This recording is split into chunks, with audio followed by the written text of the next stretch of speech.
नमो ब्रह्मणदेवाय गो ब्राह्मणहिताय च जगद्धिताय कृष्णाय गोविंदाय नमो नमः। नर्मदापुरं सुविख्यातं रेवाया दक्षिणे तटे सेवाश्रमेषु राजता देवी नर्मदायै नमो नमः। आत्मीय श्रद्धावान जनों, जैसा कि आप नित्य प्रति श्री कृष्ण लीला सप्ताह के अंतर्गत भगवान श्री कृष्ण का चरित्र सुन रहे हैं। विगत दिवस आपने भगवान श्री कृष्ण के दर्शन किए मथुरा में। गोकुल से मथुरा आ गए हैं और मथुरा में भ्रमण करते करते उन्होंने एक धोबी को निपटाया। उसके बाद में माली से पुष्पहार प्राप्त किए और लोगन सुख देते हुए, मथुरा के नर नारियों को सुख देते हुए सुंदर बदन दिखाए, तुलसीदास जी की भाषा में कहें तो। अब भगवान श्री कृष्ण घूम रहे हैं और जहाँ अभी देखिए मार्ग में ही हैं, मथुरा में ही घूम रहे हैं भगवान। तो आज जो है छठवां दिवस है। आज छठवें दिवस पर कहाँ सबसे पहले भगवान अब कुब्जा से मिलते हैं। हमने बहुत पहले एक गीत सुना था कि कुब्जा से प्रीत करन गए थे यदुराई, खबर राधा ने पाई। अरे भक्त लोग नाना प्रकार से प्रसंगों को प्रस्तुत करते हैं। मतलब राधा को खबर लग गई तो राधा को बड़ी दुखी हो गई कि देखो ये कुब्जा के साथ में और वहाँ पर खेल कर रहे हैं, मुझे भूल गए। तो बड़ा सुंदर भजन है वो। तो दो पंक्ति मुझे याद आ गई, कितनी सुंदर पंक्तियाँ हैं कि कुब्जा से प्रीत करन गए थे यदुराई, खबर राधा ने पाई। अब राधा जी का स्तुति वो तो बाद में अपन चर्चा करेंगे। अब देखिए भगवान कुब्जा से किस प्रकार मिलते हैं। माली का सम्मान करो चले कृष्ण बलराम, पथ अनेक बकरा मिली कुब्जा जिसका नाम। बकरा यानी वो दो तीन जगह से उसका शरीर टेढ़ा था, बकरी थी वो, और कुब्जा नाम था उसका। कुब्जा पात्र हाथ में लेकर दिखी कृष्ण को राजमार्ग पर। उसी मार्ग पर देखा कि राजा की तरफ जा रही है, कंस के दरबार में जा रही थी वो, और हाथ में कुछ लेकर के एक पात्र था। क्या था उसमें? हाथों पात्र अनुलेपन वाला, लेकर कहाँ जा रही बाला। भगवान पूछते हैं बाले, अरे तुम हाथ में पात्र लेकर के कहाँ जा रही हो? भगवान कृष्ण पूछ रहे हैं। कुब्जा देख कृष्ण से बोली, प्रेममयी वाणी रस घोली। वो भी ऐसा लग रहा है, देखते ही कुब्जा मोहित हो गई भैया। कृष्ण बलराम दोनों भाइयों को देख करके तो बड़ी प्रेम पूर्वक वाणी, मधुर वाणी में कहती है यह कंस हेतु अनुलेपन, मेरा भी स्वीकार है चंदन। भगवान ने कहा होगा उससे, तू कहाँ जा रही हो? अरे कितना अच्छा तुम्हारे पास में ये, अरे थोड़ा बहुत हमको मिलेगा क्या? तब उसने पहले ही कह दिया कि महाराज ये आपके लिए ही है, आप तो बिल्कुल स्वीकार करिए। बड़े संकोच के साथ मैं कह रही हूँ यह कंस। वैसे तो एक कंस के लिए ले जा रही थी मैं, राजा के लिए, पर आप मिल गए तो अब तो मेरा मन हो गया है कि अनुलेपन जो है आपको ही करूं, चंदन आपको ही लगाऊं। कहा कृष्ण यदि योग्य हमारे, हो तो दो मेहमान तुम्हारे। अरे भैया देखो किस प्रकार भाषा का प्रयोग किया। क्या कह रहे हैं हमारे कृष्ण जी?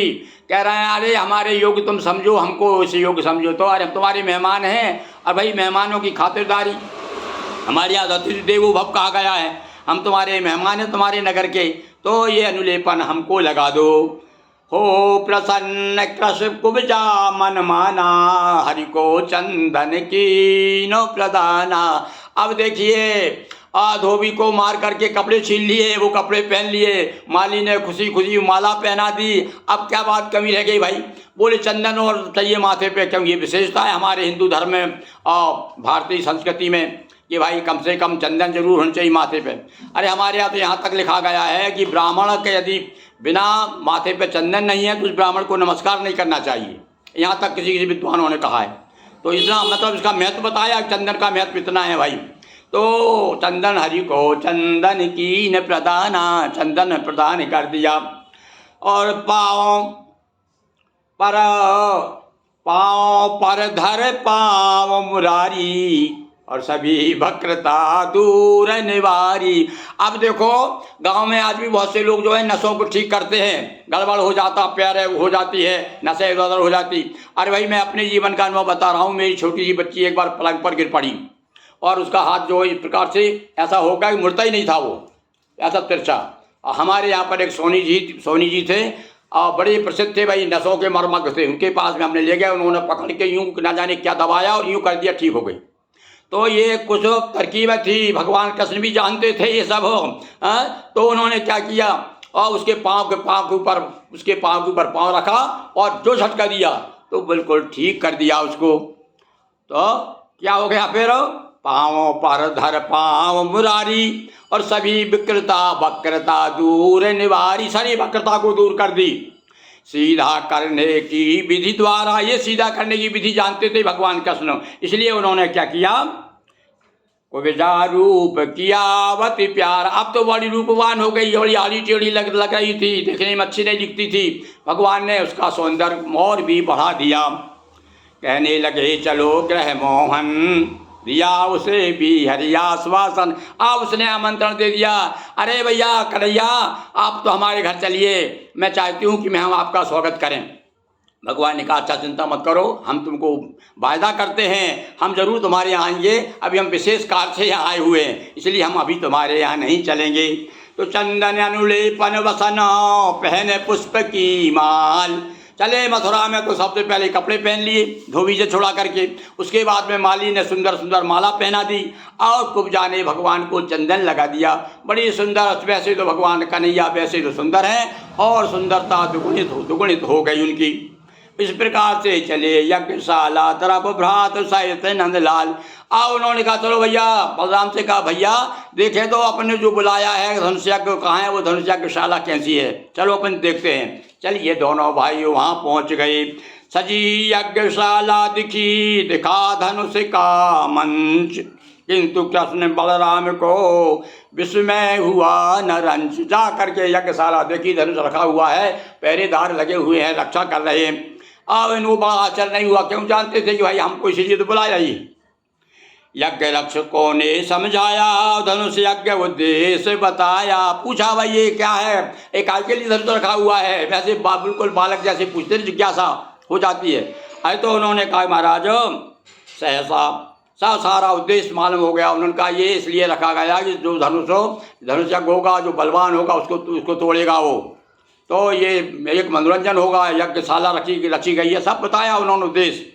तो सहसा पहुँचे धनुष के पासा, तोड़ दिया धनु गूंज आकाशा।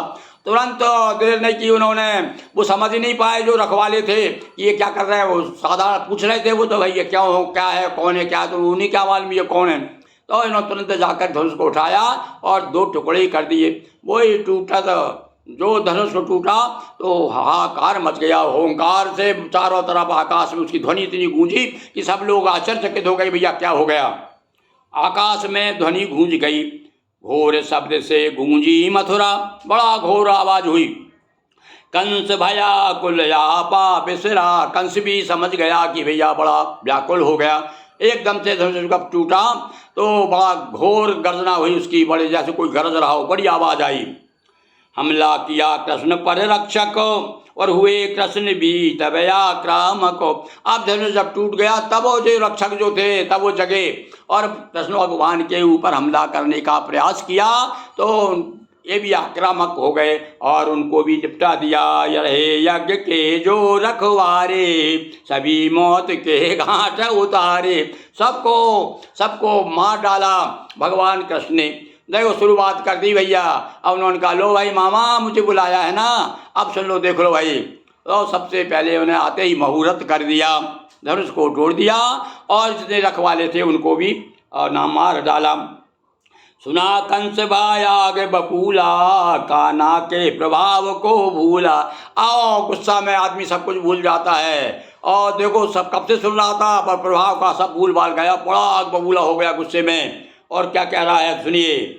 मुष्ट के अरुचाणूर बुलाए और कृष्ण मारने हेतु भुजा भिजाए। तुरंत को मुष्टिक को चाणूर को बुलाया, जाओ उसको बालक को मार डालो।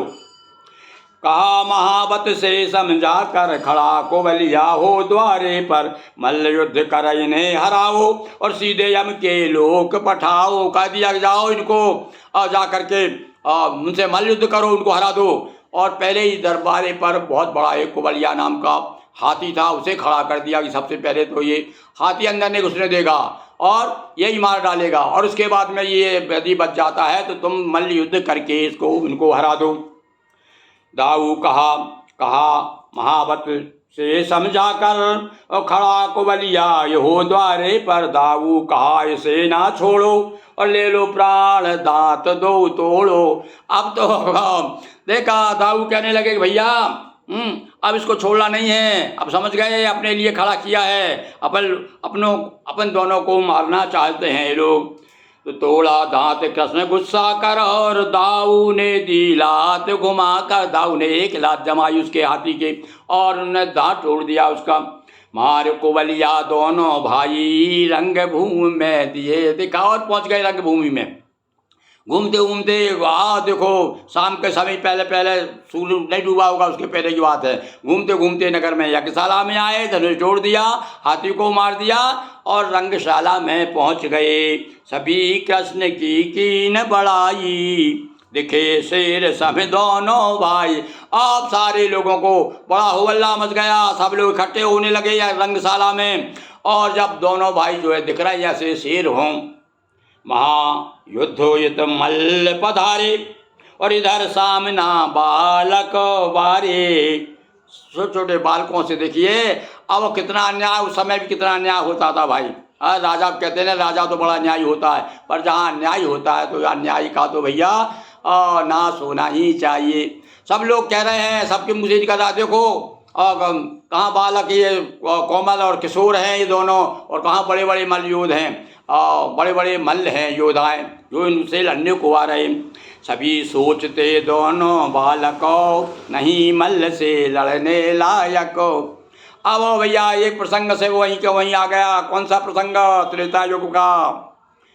राम जी धनुष तोड़ने जा रहे हैं और उस समय सब महिलाएं विचार कर रही हैं, अरे देखो ये क्या छोटा बालक ये क्या कर सकता है। सबको शंका हो रही थी ना उस समय, यहाँ भी सभी कह रहे हैं अरे भाई देखो ये बालक छोटा बालक क्या लड़ेगा इनसे, ये बड़े बड़े योद्धा हैं। इसके ये भाई देखो बराबरी माना, बराबरी में बैर प्रीत लड़ाई है, माना बराबरी में हमेशा बैर प्रीत बड़ाई, एक मित्रता हो और संबंध करना हो और युद्ध करना हो तो बराबरी वालों में होना चाहिए, यह नीति बताती है।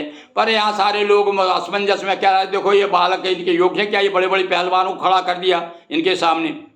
मल्ल दो खूंखार बहुत हैं, ये दोनों सुकुमार बहुत हैं। नाना प्रकार से लोग चिंता कर रहे हैं, देख रहे हैं यार ये दोनों बड़े सुकुमार हैं दोनों बालक, और ये तो बड़े खूंखार बड़े भयंकर राक्षस वृत्ति के लोग हैं। साथ न्याय को देने वाला, साथ न्याय का देने वाला, दिखता नहीं न्याय रखवाला। अरे जो खुद राजा ही जब न्याय ना करे तो फिर भैया बताओ जब चोर मिले हो थाने से थानेदारों से कौन कहे। अब यहाँ पर राजा ही अन्यायी हो तो कौन के सुनाई कौन करेगा। सारे लोग मन में बड़े है, कुछ लोग तो विस्मय में हैं, कुछ लोग तो विश्वास भी कर रहे हैं अरे ये बड़े तेजस्वी हैं। रवि मंडल देखत लघु लागा, कहा है ना तुलसीदास जी ने कि भाई देखने में उत्तर दिया एक महिला ने दिया था बार बार कैसे धनुष छोड़ सकते हैं, तो उन्होंने कहा देखो रवि मंडल देखत लघु लागा, उदय तास तरुबंतम भागा। उसके उदय होते ही सारे संसार का अंधेरा दूर हो जाता है। इसी प्रकार से बालक भी बड़े तेजस्वी हैं। नाना प्रकार से लोग नाम कल्पनाएं मन में उठ रही हैं, चर्चा कर रहे हैं। मल्ल युद्ध की हुई तैयारी, राम कृष्ण भीति हुंकारी। मल्ल तैयारी हुए तो इन्होंने एक ताल ठोक दी। दोनों भाइयों ने कहा जाओ भाई जिसको लड़ना है आ जाओ, अब तो हम आ गए हैं, हम समझ रहे हैं हमें किस लिए बुलाया गया है, हम किसी से पूछे पीछे नहीं रहने पड़े। हमने भी जो है माखन चुरा चुरा के खाया है और आज वो माखन की परीक्षा हो जाएगी। जो हमने माँ का दूध पिया है, यशोदा मैया का दूध पिया है, तो कहते हैं ना तेरी माँ ने दूध पिया हो तो आजा सामने, लोग कहते हैं ना। तो यहाँ पर भगवान ताल ठोक रहे हैं। मुष्टिक को दाऊ ललकारा, इधर कृष्ण चाड़ूर समारा। भगवान कृष्ण चाड़ूर के सामने आ गए, मुष्टिक के सामने बलराम जी आ गए और कभी कसी कमर कूंदे गोपाला, पृथ्वी हिली उठा भूचाला। और जो मैदान में भगवान कूदे का कमर में फेंटा बांध करके ताल ठोकर जो कूदे तो हलचल मच गई, पृथ्वी कांपने लगी, भूचाल हो गया। सारे लोग डगमगा गए, सब देखने लगे हाँ भाई ये क्या हो गया।